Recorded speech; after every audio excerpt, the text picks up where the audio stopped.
మీరు చూసిన దాన్ని బట్టి డబ్బు ఎంత ఇంపార్టెంట్ పాత్ర పోషిస్తుంది లైఫ్లో అంటే చెప్తాను. చాలా పోషిస్తుంది. మొత్తము మనీ డ్రివెన్ సొసైటీ మనది. మనీ ఉంటేనే మనిషి. మనీ లేకుంటే వాడొక బిచ్చపోడు, వాడొక వేస్ట్ గాడు, వాడినంత చిల్లర వాడు ఉండడు. గర్ల్స్‌కి కూడా వచ్చేసింది అది ఇప్పుడు ఇగ.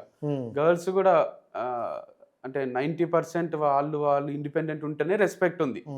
మనము నాకెప్పుడు అర్థమైందంటే ఇదంతా కాదేమో, డబ్బు కాదేమో, ప్రేమ, ఆప్యాయతలు కూడా ఇంపార్టెంటే, క్యారెక్టర్ అన్నీ అనుకుంటుంటే అంటే ఎవ్రీ నవ్ అండ్ దెన్ చూస్తున్నా, ఎక్స్‌పీరియన్స్ చేస్తున్నా. మూవీ కూడా మొన్న ఒకటొచ్చింది.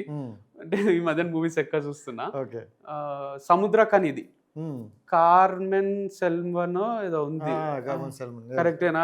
కరెక్ట్ పేరు గుర్తొస్తలే. సెల్వన్ అనేది సెల్వన్. కార్ మీదనే ఆ స్టోరీ అంతా. వాడు నవ్వుకుంటా చిల్లుంటాడు పర్సన్.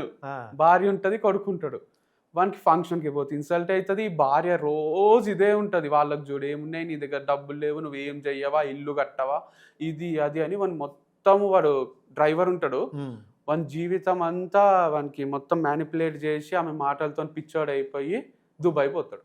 షార్జా పోయి ఫోన్ ఆఫ్ చేసుకొని వీళ్ళతో ఫోన్ మాట్లాడకుండా ఆడొక సఫకేటింగ్ హాస్టల్ లైఫ్ గడిపి కొన్ని డబ్బులు సంపాదించుకొని మళ్ళీ వస్తాడు.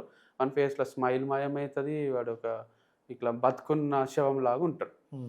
అంటే డబ్బు వల్లనే కదా చుట్టూన్న భార్య కానీ కొడుకు కానీ ఆమె ఏమంటుంటుందంటే రేపు పొద్దున కొడుకు అడుగుతాడు, నీకు నా కోసం ఏమైనా కొన్నవా నాన్న, నా కోసం ఏం చేసినావు నాన్న అంటే, నువ్వు అసలు మొహం ఎక్కడ చూపించుకుంటావు అని మాట్లాడేసరికి కరెక్టే కదా అని వాడు కూడా డబ్బు కోసమే పరిగెత్తుతుంటాడు. సో ఒక పర్సన్ మ్యాన్కి అయితే డబ్బు ఉంటేనే రెస్పెక్ట్, డబ్బు లేకుంటే ఇంపాసిబుల్ ఉంది. డబ్బు సంపాదించడం డిఫికల్ట్ కూడా ఉంది.